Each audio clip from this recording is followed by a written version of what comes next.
ઓમ નમઃ શિવાય. હર હર મહાદેવ. આજના દિવસે જાણીએ આપણે કે નવગ્રહ એટલે શું. નવગ્રહની અંદર જીવનની અંદર જ્યારે જ્યારે પરિવર્તન આવે છે ત્યારે સમજવું કે નવે નવગ્રહની અંદર કઈ ને કઈ પરિવર્તન છે. શાસ્ત્ર બતાવે કે નવગ્રહની અંદર સૂર્ય, ચંદ્ર, મંગળ, બુધ, ગુરુ, શુક્ર, શનિ, રાહુ અને કેતુ આ નવગ્રહ છે. નવગ્રહની અંદર પહેલો જ ગ્રહ બતાવવામાં આવે છે કે સૂર્ય. સૂર્ય છે સંસ્કૃતની અંદર પણ બતાવવામાં આવે કે સૂર્ય આત્મા જગત અસ્તસ્તુ ખશ્ચ. સૂર્ય છે ને એ આત્માનો કારક છે. આત્મબળ, ડેરિંગ પાવર, વિલ પાવર એ સૂર્યના કારણે મળે છે.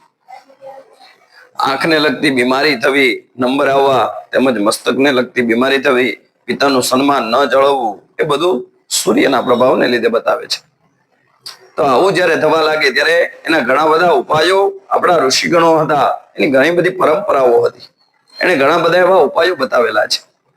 આમ તો રોજના દિવસે હરેક વ્યક્તિએ ભગવાન સૂર્યને જળ ચડાવવું જોઈએ. ભગવાન સૂર્યને જળ ચડાવવા માટે એક ત્રાંબાનું વાસણ લેવું, એ ત્રાંબાના લોટાની અંદર ચંદન, ફૂલ અને જળ ભરી ભગવાન સૂર્ય પાસે જઈ ઓમ રામ રીમ રોમ સહ સૂર્યાય નમઃ આ મંત્ર બોલી સૂર્યને અર્ઘ્ય આપવું.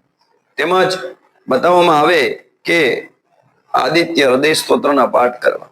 તેમજ બતાવવામાં આવે કે સૂર્યને લગતા ઘણા બધા દાન કરવા. એ દાનની અંદર બતાવવામાં આવે ઘઉંના દાન કરવા, તેમજ લાલ વસ્ત્રના દાન કરવા, તેમજ ગોળનું દાન કરવું, તેમજ તાંબાના વાસણના દાન કરવા. આ બધા દાન છે સૂર્યને લગતા છે. જો આ દાન દેવામાં આવે તો ભગવાન સૂર્ય છે એ આપણી ઉપર ખૂબ જ કૃપા કરે છે, આપણી ઉપર ખૂબ જ પ્રસન્ન થાય છે. અસ્તુ.